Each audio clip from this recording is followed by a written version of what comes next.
starting with the name of Allah, who is the Rahman and Rahim. Allah Subhanahu wa Taala said in His holy book of Quran, "La taqnatu min rahmatillah." Allah की रहमत से मायूस ना हो. Our bright star, Prophet Muhammad, peace be upon him, is our guider. We follow them. He said in his hadith that Al-Qasib Habibullah, hard worker is the friend of Allah.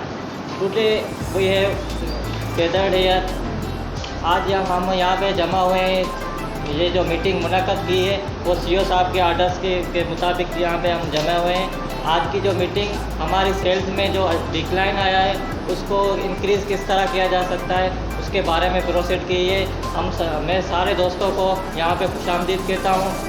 आपका आने का बहुत बहुत शुक्रिया. और जो हम यहाँ पे गेदर हुए हैं, हम कुछ स्ट्रेटजीज़ बनाएंगे कि हमारी मोबाइल कंपनी नोकिया की है जो किस तरह ग्रो कर सकती है, मार्केट लीडर किस तरह बन सकती है, उसकी कुछ एजेंडा बनी हुई है. जो हम यहाँ पे जो इकट्ठे हुए हैं कुछ एजेंडा हमने बनाई हुई है कि अपनी सेल्स किस तरह इंक्रीज़ करेंगे. जो हमारे सेल्स में जो डाउनफॉल आया है वो किस वजह से आया है, और जो हमारी जो प्रोडक्ट है उसमें हम किस तरह इनोवेशन ला सकते हैं और अपने कस्टमर की नीड को किस तरह मीट कर सकते हैं, और जो हमारे प्रोडक्ट के किस तरह ग्रो कर सकते हैं, हम किस तरह मार्केट लीडर बन सकते हैं. उस हिसाब से यहाँ पे हम इकट्ठा हुए हैं. मैं आगे CEO साहब को रिक्वेस्ट करूँगा कि मीटिंग को आगे प्रोसीड करें. Thank you for all coming here and I hope all of you well and be happy. बड़ी मेहरबानी आप सब की. हमारे पास डिफरेंट डिपार्टमेंट्स के आज यहाँ पे मैनेजर्स आए हुए हैं और इंतहाई एक हुनर और होशियार यहाँ पे कॉम्पिटिटिव हमारे साथ न्यू एक रिसर्च एंड डेवलपमेंट मैनेजर भी हमारे साथ मौजूद है जिसकी पास परफॉर्मेंस देखी जाए तो इंतहाई बेहतरीन मुझे नज़र आई है. पर्सनली एक अच्छी इनके साथ मेरी रिलेशनशिप भी हैं. तो हमारा आज का मकसद यहाँ पे मीटिंग का ये है कि हमारी नोकिया मोबाइल फ़ोन जो कि 2005 से 2008 में जबकि ये पूरे वर्ल्ड में पूरी टॉप लेवल पे थी, इसका हमें बहुत ज़्यादा रेवेन्यू मिल रहा था. हमारे जो शेयर होल्डर थे वो भी इंतहाई हमसे खुश थे, उनके पास अच्छा प्रॉफिट जा रहा था. तो हमने आज उसी मामले को लेते हुए तो आज हमारी ये सेल डिक्रीज़ हो गई है. हमने उसी मामले को लेते हुए ये मीटिंग अरेंज की है. सबसे पहले मैं अपनी रिस्पॉन्सिबिलिटीज़ बता दूं कि मैंने कौन सी रिस्पॉन्सिबिलिटीज़ अदा की हैं. मैंने गवर्नमेंट से कम्युनिकेट किया है. गवर्नमेंट से मेरा अच्छा रिलेशनशिप चल रहा है और अभी तक चल रहा है इसी प्रोडक्ट के हवाले से, और शेयर होल्डर से भी अभी तक बात चल रही है. जबकि उन्होंने ये सोचा था कि हम अगर हमारी कंपनी उनको प्रॉफिट ज़्यादा नहीं दे सकती है, हमारी कंपनी अगर हमें उनको रेवेन्यू ज़्यादा नहीं दे सकती है तो हम शेयर होल्डर अपने शेयर्स सेल कर सकते हैं. और मैंने बिज़नेस पॉलिसीज़ बनाई हुई है. जबकि मैं सोच रहा हूँ कि ये रोटी ये सबकी रोज़ी रोटी है, ये सबके खाने का ज़रिया है, खाने पीने का. तो मैंने सोचा है कि ये पॉलिसी हम शॉर्ट टर्म सोचा है बजाय कि हम लॉन्ग टर्म की सोचें, हम ये बिज़नेस को लॉन्ग टर्म पे लेके जाएं. इसके अलावा मैंने ये अपना मिशन बनाया है कि हमने पूरी वर्ल्ड में ग्रिप मारनी है. जैसे कि 2005 से लेके 2008 तक हमने पूरी वर्ल्ड में एक ब्रांड बन चुका था हमारा, और हमारी सोच यही थी कि ये हमारा ब्रांड है, हमें कोई भी बीट नहीं कर सकता. तो मेरा ये भी आगे ही मिशन है कि हमारा ये जो ब्रांड है वो ब्रांड ही रहे, और आगे हमारी मिशन ये है कि हम पूरी वर्ल्ड पे ग्रिप कर लें. इसके साथ अक्सर मैंने एवल्यूट किया है, मैंने देखा है कि काम इंटरनल डिपार्टमेंट्स काम कैसे कर रहे हैं, और इसके साथ सोशल रिस्पॉन्सिबिलिटीज़ को भी हमने देखा हुआ है और स्पॉन्सरशिप भी हमने ली हुई है. तो इसमें बहुत सारे मसाइल आते हैं. बराए मेहरबानी मैं गुजारिश करूँगा GM अनीस को कि वो अपने जो डिपार्टमेंटल इश्यूज़ है ताकि बताएं कि क्या मसला हुआ है हमारी ऑर्गेनाइजेशन में, हमारी कंपनी में, क्यों हमारे प्रोडक्ट्स इतने लोअर डिक्रीज़ हमारी सेल हो रही है. अस्सलाम वालेकुम एवरीवन. जैसा कि हमारी कंपनी किस टाइम पे, जैसा कि CEO साहब ने बताया कि हमारी कंपनी 2005 से 2008 के दरमियान एक टॉप लेवल पे थी. जो हमारी सेल्स थी वो 40% शेयर्स हमारी वर्ल्ड वाइडली हमारे थे. एशिया में ये हमारी कंपनी टॉप लेवल पे थी. पर कुछ यूँ हुआ कि जो हमारी शेयर्स थे वो डिक्लाइन शुरू होने लगे। क्यों डिक्लाइन होने लगे? क्योंकि जो हमारी मार्केट में जो हमारे जो कस्टमर्स की नीड थी वो चेंज हो गई थी, जो उनकी नीड थी वो चेंज हो गई थी, जो कस्टमर को चाहिए था वो हम नहीं दे पा रहे थे। और जो हमारे इंटरनल मसाइल हो रहे थे, जैसा कि जो हमारे पास एम्प्लॉय थे वो सही तरह से वर्क नहीं कर रहे थे, वो अपनी ड्यूटी सही तरह से अदा नहीं कर रहे थे। और जो हमारे पास जो एम्प्लॉयमेंट की हायरिंग हुई थी उसमें भी कुछ मसाइल थे। तो और जो वही इसी मद्देनजर रखते हुए HR साहब को मैं बात करूँगा कि उन किस तरह से हायरिंग की कि यह मसला हमारे साथ पेश आया। तो HR साहब हसन जो से मैं दरख्वास्त करूँगा वो बताएं किस हायरिंग आपने किस तरह से की जो हमारे पास ये मसाइल क्रिएट हुए। अस्सलाम वालेकुम सर ने बयान किया कि मेरी हायरिंग गलत थी, मैंने एम्प्लॉयज़ को हायर गलत किया जिसकी वजह से मसाइल पैदा हुए और हमारी कंपनी के शेयर डिक्लाइन होना शुरू हुआ। एक्चुअली सर जो मेरा मेन क्राइटेरिया था एम्प्लॉयज़ को हायरिंग करने का, पहले तो ज़रूरत नहीं थी क्योंकि 2008 तक हमारी कंपनी टॉप लीडिंग कंपनी थी और वर्ल्ड रिनोन थी। लेकिन मुझे जब खामी एज HR मैनेजर जब मुझे खामी नज़र आई तो मैंने कुछ एम्प्लॉयज़ को फायर किया। वो एम्प्लॉयज़ कौन थे? वो एम्प्लॉयज़ वो थे जो ज़्यादा एजिड हो चुके थे। मुझे यहाँ पे कड़वा घूंट पीना पड़ा। क्यों? क्योंकि वो ज़्यादा एजिड हो चुके थे, वो काम नहीं कर पा रहे थे। क्यों? क्योंकि वो टाइम पे नहीं आ पा रहे थे। क्यों? क्योंकि वो कंसिस्टेंसी के साथ काम नहीं कर पा रहे थे। इसलिए मैंने सिर्फ उनको फायर किया जो 60 अबव हो चुके थे। उसके बाद जब हायरिंग मैंने शुरू की तो मैंने यूथ जो एम्प्लॉयज़ थे उनकी हायरिंग की क्योंकि वो पैशनेट थे, उनके अंदर वर्किंग लेवल बहुत ज़्यादा था। तो मैं नहीं समझता कि मेरा यहाँ पे जो जैसा कि बयान किया गया कि HR मैनेजर की वजह से एम्प्लॉयज़ फायर होना शुरू हो गए। यहाँ पे बात आ जाती है सुपरवाइज़र की कि उन्होंने किस तरीके से जो एम्प्लॉयज़ मैंने यूथ को हायर किया, उन्होंने काम किया तो वो क्यों भागे? क्योंकि मैंने उनको रिवार्ड भी दिया। जब ज़रूरत पड़ी एक्स्ट्रा वर्क के लिए तो वो मेरे एक मैसेज करने पर पहुंचे। आप इस बात के गवाह हैं, आपने देखा कि हमारी सेल्स ने किस तरीके से पास गई। अब तो मैं यहाँ पे सर हसन साहब, आपने जो हायरिंग की थी हमारी कंपनी में, क्या आपने वो जो लेबर जो हमारे स्किल लेबर थे आपने उनको फायर किया था? उसके बाद जो आपने हायरिंग की थी क्या वो वेल स्किल बंदे थे या आपने फ्रेश लाके? सर ये बिल्कुल सरासर मेरे पे इल्ज़ाम लगाया जा रहा है कि मैंने स्किल बंदे हायर नहीं किए। हमारी कंपनी एक वर्ल्ड लीडिंग कंपनी थी। दुनिया की 206 ममालिक के साथ 206 ममालिक में हमारा मोबाइल हर बच्चे के हाथ में था। तो क्या ये पॉसिबल है कि मैं अनस्किल एम्प्लॉय को इस दुनिया की सबसे बड़ी कंपनी में जगह दूंगा, उन्हें काम करने दूंगा? क्या ये बात यह जाहिर करती है कि मैं अपनी कंपनी के साथ सिंसियर नहीं हूँ? अगर आप ये कहते हैं कि मैंने अच्छे लेबर्स जो अच्छे एम्प्लॉय थे स्किल वाले लाए थे, तो आप किसको समझते हैं कि कहाँ से ये हमारी वीकनेस और पैदा हुई? सर जहाँ तक मेरा ख्याल है कि सुपरवाइज़र ने उन्हें सही तरीके से सुपरवाइज़ नहीं किया। अगर वो उन्हें सही तरीके से सुपरवाइज़ करते रहते तो इसी तरीके से जिस तरीके से वो 2007 में 2006 में काम करते रहते और हमारे शेयर डिक्लाइन नहीं होते। Thank you very much. Supervisor साहब, आप बताएं कि आपने इस कंपनी में जो न्यू एम्प्लॉय आए थे वेल स्किल बंदे थे, एज हसन HR की तरफ से जो बोला गया है वो स्किल बंदे थे, आपने उनको मॉनिटरेट सही नहीं किया है, आपने उनको मोटिवेट सही नहीं किया है, या आपने उनकी रिस्पॉन्सिबिलिटीज़ नहीं बताई हैं? क्या मसला था सर? अस्सलामुअलैकुम नेरीरा, मैं एज सुपरवाइज़र जो मुझे काम दिया गया था सर एज HR के हिसाब से, तो जो भी सर ने हायर किए थे जो भी बंदे वो मतलब एजुकेटेड थे, बस फ्रेश एजुकेटेड थे, उनके पास कोई स्किल नहीं था। और जो भी वो काम कर रहे थे मैंने अपने हिसाब से मैंने उनको देखा, उनकी डेली परफॉर्मेंस को देखा, उनको ट्रेन किया, पर वो अच्छी तरह काम नहीं कर पा रहे थे। और जो भी हमारे पास फ़ंड था, वो लिमिटेड फ़ंड था, वो हमने यूज़ किया। अगर आपको पता था कि ये बंदे फ्रेश आए हुए हैं हमारी कंपनी में, तो क्या आपने ये मुनासिब नहीं समझा कि हम कंपनी के एडमिनिस्ट्रेशन को हम ये इन्फॉर्म कर दें? अगर आपको सीधे तरीके से अगर अच्छे तरीके से काम करना है एथिकली, अगर तो करो, वरना यहीं पे यहीं रिज़ाइन दो और यहाँ से चले जाओ। सर मुझे ना बहुत आता है, मैं ये जॉब छोड़ रहा हूँ। ओके क्यों मैं बोला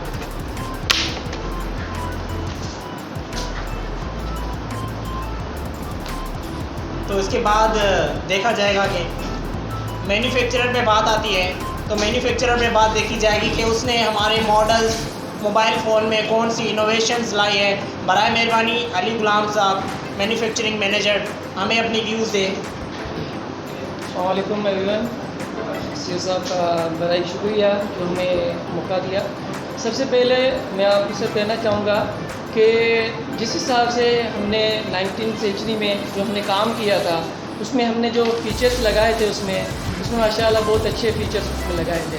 उसके बाद हमारी जो 1984 में जो हमने पहले जो अडॉप्ट किया था, उसके बाद 1993 में हमने उस पर 3G उस पर इन्वॉल्व किया था और उसमें एक कोशिश की कि धीरे धीरे जो डिजिटल दौर आ रहा है उसमें हमने कौन कौन से न्यू फीचर्स लगाने हैं उसमें और कौन कौन सी अडॉप्टिंग करनी है उसमें कि लोग उन्हें पसंद करें। मैं ज़्यादा से ज़्यादा ये कोशिश कर रहा था कि लोगों को देख के मैं वो फीचर्स लगाऊं, बट एक प्रॉब्लम थी, जिस हिसाब से कंपनी की परचेजिंग मुझ पर हो रही थी, मैं तो उस हिसाब से वो काम कर रहा था। मैंने पहले एक सिम की, फिर डबल सिम पे वो मोबाइल लगाई, फीचर्स लगाए। उसके बाद उस मोबाइल में फीचर्स में हमने गेम्स लगाई हैं।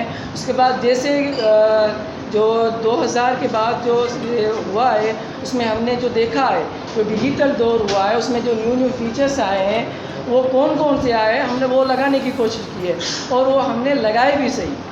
और पहले तो जैसे मुझे रॉ मटेरियल मिला था मैं तो उसी हिसाब से काम कर रहा था, क्योंकि मैं तो एक मैन्युफैक्चरिंग हूँ, मुझे तो डिज़ाइन करना है, मुझे तो एक काम बनाना है। जिस हिसाब से मुझ पर परचेसिंग होगी, जिस हिसाब से रॉ मटेरियल मुझे मिलेगा, मैं तो उसी हिसाब से काम करूँगा ना सर। ओके, परचेजिंग मैनेजर जीवन साहब, प्लीज़ अपने व्यूज़ दें कि आपने अली गुलाम का कहना ये है कि आपने जो परचेजिंग जो यहाँ से जो मटेरियल, जो रॉ मटेरियल आपने जो परचेज़ किया है वो किसी ऐसी मार्केट से लिया है जहाँ से ये मटेरियल ज़्यादा बेहतर नहीं है विद कंपैरिजन ऑफ मार्केट। तो आप क्या कहना चाहेंगे इस बात के बारे में? तो अली गुलाम आप पे ब्लेम लगा रहे हैं। दरअसल ये बिल्कुल ठीक नहीं है। मैंने जो परचेजिंग की वो बिल्कुल बेहद क्वालिटी बहुत अच्छी थी, इंतहाई ज़बरदस्त और परचेजिंग अच्छी की थी जिसमें कोई नुकसान नहीं। मैंने जो परचेजिंग की है वो इंटरनेशनल मार्केट से की है, ठीक है। और मैं मतलब कि हमने बहुत कोशिश की कि हमारा जो प्रोडक्ट है बेहतर से बेहतर बने, लेकिन कुछ मार्केट के इशू की वजह से हमारा जो प्रोडक्ट है वो कम जा रहा है।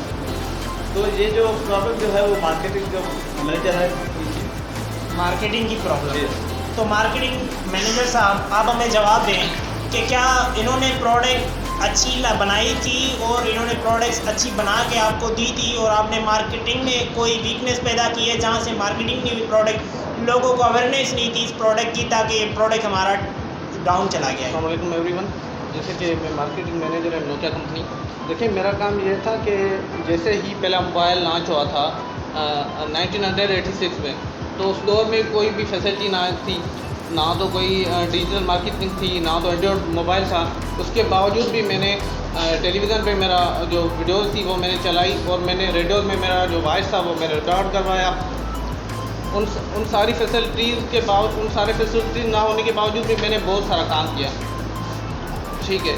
और 2008 के बाद मैंने डिजिटल मार्केटिंग की और आज तक मैं जो यूट्यूब पे जो चैनल है नोकिया का, और वहीं से मैं आज तक ये डिजिटल मार्केटिंग कर रहा हूँ और यूट्यूब पे मेरे बहुत से क्लिप्स हैं। मैं अभी तक देखें हमारा जो नोकिया मोबाइल है वो हमारा ब्रांड ही ऐसा है। ऐसा कोई वक्त था जब ये जो हमारा प्रोडक्ट था वो बहुत आगे था, लेकिन अब ये जो कंपनी में प्रॉब्लम्स है इसमें ये जो गलती है वो मेरी नहीं है। देखिए मैंने मार्केटिंग में बहुत सारा काम किया। Thank you. आप क्या समझते हैं कि आपको इस मार्केटिंग के लिए आपको फंड दिए गए थे ज़्यादा, या आपको इतने लिमिटेड फंड दिए गए थे जैसे कि आप मार्केटिंग में पूरा कर नहीं सके? देखिए मुझे आज तक कोई भी फंड नहीं मिला है। अच्छा, कोई फंड आपको नहीं मिला है? वो ऐसे कि देखें वो जो पिछला ज़माना था जिसमें कोई भी फैसिलिटी नहीं थी, उसके बावजूद भी मैंने बहुत सारा काम किया। मैं वहाँ गया, वो जो रेडियो चैनल से उस पर मैंने लोगों को बहुत सी अवेयरनेस ली और मैंने बहुत सारा काम किया है आज तक। और मैं शुरू से काम कर रहा हूँ और मैं आज तक ही काम कर रहा हूँ। Okay good. Hanif finance manager साहब, अब आती है सारी बात आप पे। सर आपने फ़ंड इतने रिलीज़ नहीं किए हैं, 2008 के बाद आपने इतने फ़ंड रिलीज़ नहीं किए ताकि हमारी कंपनी में ना तो मैन्युफैक्चरिंग सही हो रही है, ना तो हमारे पास परचेजिंग सही हो रही है, ना तो मार्केटिंग सही हो रही है, और ना ही लेबर हमारे पास बिलिंग है। आप बताएंगे एक्चुअली क्या प्रॉब्लम थी, आपने कितने फ़ंड दिए थे और कितने कैसे आप दे रहे थे फ़ंड, कहाँ कर रहे थे पैसे? सबसे पहले तो अस्सलाम वालेकुम। जैसा कि आप जानते हैं कि हमारी वो लीडिंग कंपनी है। हमारी कंपनी का जब बहुत रेवेन्यू था तब हमारे पैसे आ रहे थे, हमारी कंपनी अच्छी चल रही थी। लेकिन जब हम इंटरनेशनल मार्केट में कंपटीशन बढ़ गया तो हमारी कंपनी कुछ वजूहात की वजह से स्लो नीचे जा रही थी। तो इस वजह से जो पैसे थे वो पैसे जैसे ही मुझको कम मिलना शुरू हो गए तो मैंने उन कम पैसों से भी मैंने एज अ एम्प्लॉय नहीं, मैंने इस कंपनी से एज अ फैमिली मेम्बर को काम किया है।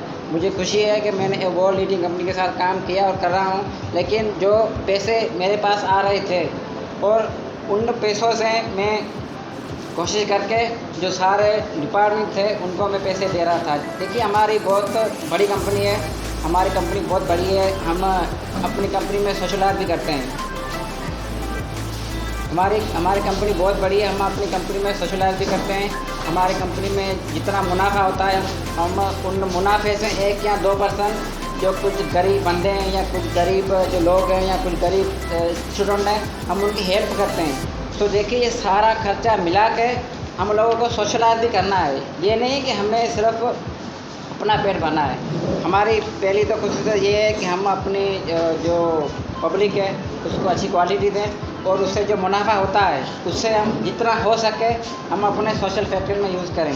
इसलिए मैं तो जो ड्यूटी थी मेरी उससे तो मैं 100% सिंसियर हूँ, क्योंकि ये कंपनी मेरी अपनी है, मैं एम्प्लॉय काम करता हूँ। लेकिन जो मेरे ऊपर ये जो इल्ज़ाम लगाया गया है कि मैंने पैसे कम दिए हैं, ये 100% गलत है। मतलब आपका बोलना ये है कि मुझे जो लिमिटेड फंड मिले थे वो मैंने पूरे डिपार्टमेंट्स को प्रोवाइड किए? जी मेरे पास फैक्ट एंड फिगर्स है। तकरीबन 8 या 9 10 करोड़ जो भी पैसे आते थे तो मैं हर एक डिपार्टमेंट को जितने पैसे उसकी ज़रूरत थी आफ्टर मीटिंग आप रिपोर्ट हमें दीजिएगा। जी अच्छा। और इस्माइल साहब रिसर्च एंड डेवलपमेंट मैनेजर साहब, तो आपने हमारे प्रॉब्लम्स देखे, हमारे साथ सारे प्रॉब्लम्स देखे। आज हमारे साथ आप न्यू एम्प्लॉय हैं और रिसर्च एंड डेवलपमेंट डिपार्टमेंट के इंतहाई आपने बड़ा बेहतरीन एक्सपीरियंस रहा था। बराए मेहरबानी आप हमें सोल्यूशन दें और आप सब भी अपना व्यूज़ दें ताकि हम कैसे अपनी सेल को इंक्रीज़ कर सकते हैं, कैसे हम अपने कंपनी को आगे लेके जा सकते हैं। जी इस्माइल साहब। Sir, first of all, thank you for having me. Sir, no doubt there was a number one product our Nokia was. But sir, as a time process, sir हमने कुछ ब्लंडर किए हैं। सर मैं एज ए रिसर्च में आया हूँ कि मैंने मार्केट में रिसर्च की, हमें हमारे कंपनीज़ को रिसर्च की और उसके बाद मैंने मार्केट की पूरी मार्केट को रिसर्च की। उससे मुझे पता चला कि मैंने कुछ रीज़न्स नोट किए हैं। वो हमारे रीज़न्स हैं जो हमारी जो नोकिया जो कंपनी है जो हमारे सेल्स फोन है उसकी सेल्स डिक्लाइन हुई है। सर नंबर 1 जो हमारी जो एरर था, जो हमारा ब्लंडर था, हमारा फ़ोन एवोल्यूशन था। सर हमने पहले तो सर हमने एंड्रॉयड को कभी माना ही नहीं, एंड्रॉयड को हमने कभी एडवांस माना ही नहीं, जो कि हमारा सबसे बड़ा फेल्योर था एवोल्यूशन में। उसके बाद हमने सर प्राइसेस कभी भी कम नहीं की, प्राइसेस ज़्यादा ही की। सर इसमें डाउट नहीं है कि हर बच्चा जिसने भी पहला फ़ोन चलाया होगा वो नोकिया ही चलाया होगा और स्नेक वाली गेम खेली ही होगी। अगर आप बैठे हुए हैं तो आपने भी यही पहले किया होगा। लेकिन सर हमने एवोल्यूशन नहीं किया, हमने टाइम के साथ इनोवेशन नहीं लाई। सॉरी टू से सर डिस्टर्ब यू। अली कलाम साहब मैन्युफैक्चरर बोलते हैं कि मैंने बहुत ही अच्छे फीचर्स दिए हुए हैं। मैंने स्नैक वाली गेम दी हुई है, मैंने गेमिंग ऑप्शन दिया हुआ है, मैंने लास्ट में आके मेमोरी कार्ड वाला भी ऑप्शन दिया, मैंने मॉडल्स चेंज किए, मैंने ड्यूअल सिम भी लाई। तो आप क्या बोलते हैं कि क्या ये सक्सेस नहीं थी? सर जैसे देखें ना, सिलेक्ट वाली वीडियो थी तो हमारा प्रोडक्ट नंबर 1 था, तब हमारा 50% शेयर हमारे कंपनी के थे। लेकिन आज हार्डली हमारे पास 1% कंपनी का शेयर्स है। तो सर क्लियरली दिखाई देता है कि हमें एवोल्यूशन नहीं मिली अपने प्रोडक्ट में। सर बेसिकली सर अगर इनका देखा जाए तो सर इन्होंने हार्डवेयर पर बहुत ही ज़्यादा फोकस किया, जबकि सॉफ्टवेयर को इन्होंने बिल्कुल निगलेक्ट किया। तो इनकी बहुत बड़ा इनकी तरफ से ब्लंडर हुआ कि इन्होंने एवोल्यूशन मोबाइल का नहीं किया। और सर दूसरा जो देखें तो सर हमारी कंपनी का सर आपके सर है आपकी तरफ से ब्लंडर हुआ है कि आपने अपने शेयर माइक्रोसॉफ्ट को सेल कर दिए सर, जिसकी वजह से हमारी सर मार्केट बहुत गई। और सर दूसरा ये है कि होता है sir sorry to say but sir there is error कि आपने गूगल के साथ कभी सीट किया ही नहीं, आपने गूगल को कभी माना ही नहीं। क्योंकि सर अभी जैसे रिसेंटली देखते हैं कि हुआवे का फ़ोन था, वो पहले गूगल पे चल जाता था, भले उसकी सर कैमरा हमारी तरह अच्छी थी, सर हमारी भी कैमरा अच्छी थी, हमारा हार्डवेयर बहुत ही अच्छा था, जबकि उनका भी अच्छा था। लेकिन जब तक उन्होंने गूगल के साथ चले तब तक उनकी मार्केट थी वो बहुत ज़्यादा ही हाई थी, तब तक उनकी सेल होती। लेकिन जैसे गूगल से उन्होंने ड्रॉप किया, अपने कॉन्टैक्ट ख़त्म किए, तो सर उनकी मार्केट अब ज़्यादा ही बहुत ही ख़त्म ही हो ही चुकी है। भले उन्होंने अपना भले बनाया हो, लेकिन गूगल जो चीज़ है, गूगल पे आपको बहुत सी चीज़ें मिलती है, गूगल डॉक्स मिलता है, गूगल फोटोज मिलते हैं, जिसकी वजह से हम अपने आप को गूगल से एक्सक्लूड नहीं कर सकते। सर माइक्रोफोन एप्पल फ़ोन कितना भी सर भले ही ज़्यादा हो, लेकिन उन्होंने गूगल से कभी भी नहीं तोड़ा है अपना रास्ता। और सर उसके बाद सर हमारा सर आता है कि मार्केटिंग में फेलियर। सर मार्केटिंग में फेलियर जैसे कि सर सैमसंग का देखेंगे S1, S2, S3 आ रहा है, लेकिन सर हमारी कभी ये सीरीज़ आई ही नहीं, जिसमें हमारा मार्केटिंग फेलियर था। और सर हमारी जो मूविंग इंडस्ट्री थी वेरी स्लो थी, बहुत ही ज़्यादा स्लो थी, इस वजह से सर हमारे प्रोडक्शन कभी डिस्ट्रीब्यूट सही हुए ही नहीं। सर ये कुछ रीज़न थी। और सर हमने ज़्यादा ही अपने आप को ओवर कॉन्फिडेंस कर दिया था कि अगर हमने पहले खुद को एंड्रॉयड पे नहीं लाए, और उसके बाद हमने सोचा कि हम जब भी एंड्रॉयड पे आएंगे या टच स्क्रीन पे आएंगे तो हमारा जो कंज्यूमर होगा वो हमारी तरफ आ जाएगा। लेकिन सर जब हमने ये सोचा और उसके बाद हमने जब अपना फ़ोन रिलीज़ किया टच स्क्रीन, तब तक सर सैमसंग और एप्पल अपनी मोबाइल मार्केट को कवर कर चुका था और हमारे लिए कोई भी गेम नहीं था। तो सर ये साइड की मिस्टेक थी। और सर हमारे प्रोडक्ट में ज़रा सा भी इनोवेशन नहीं था। ये रीज़न्स हैं हमारे मार्केट के। तो आप रिसर्च एंड डेवलपमेंट मैनेजर हैं, आपने क्या रिसर्च किया मार्केट में, क्या हमें कौन सी इनोवेशन करनी चाहिए और कौन सी ग्रिप हमने स्ट्रेटजीज़ यूज़ करनी चाहिए, जो मार्केटिंग स्ट्रेटजीज़ हैं वो ला के हम आगे चल सकते हैं और प्रोडक्ट को आगे बहुत ज़्यादा सेल बढ़ा सकते हैं। जैसे आपने बोला कि अब कौन से हमने प्रोडक्ट को इनोवेशन करना है कि हमारी नोकिया जो फ़ोन कंपनी है वो वापस अपनी 50% 60% मार्केट में शेयर हासिल कर सके, जो कि आजकल के टाइम में हार्डली 1% भी नहीं है अपना शेयर। तो सर इनकी यही 2-3 रीज़न्स हैं जिससे हम अपनी नोकिया मार्केट को ज़्यादा अपने रीगेन अपनी उसकी पोजीशन कर सकती है मार्केट में। तो सर नंबर 1 ये है कि हमें उसके लिए फीचर बहुत ज़्यादा ही देने होंगे। जैसे कि सर सिर्फ हमें हार्डवेयर पे फोकस नहीं करना होगा, बल्कि हमें सॉफ्टवेयर पे भी फोकस करना होगा। अगर हम सॉफ्टवेयर पे निगलेक्ट रखेंगे तो दूसरी कंपनी जो सॉफ्टवेयर देगी वो ज़्यादा ही अपनी मार्केट में सेल्स करेगी। तो सर ये एक रीज़न है। और उसके अलावा सर आपको सर जो हमने ब्लेंडर किया है सर उससे आपको सीखना चाहिए, और सर आपको गूगल के साथ सिंक होना चाहिए। जैसे कि अगर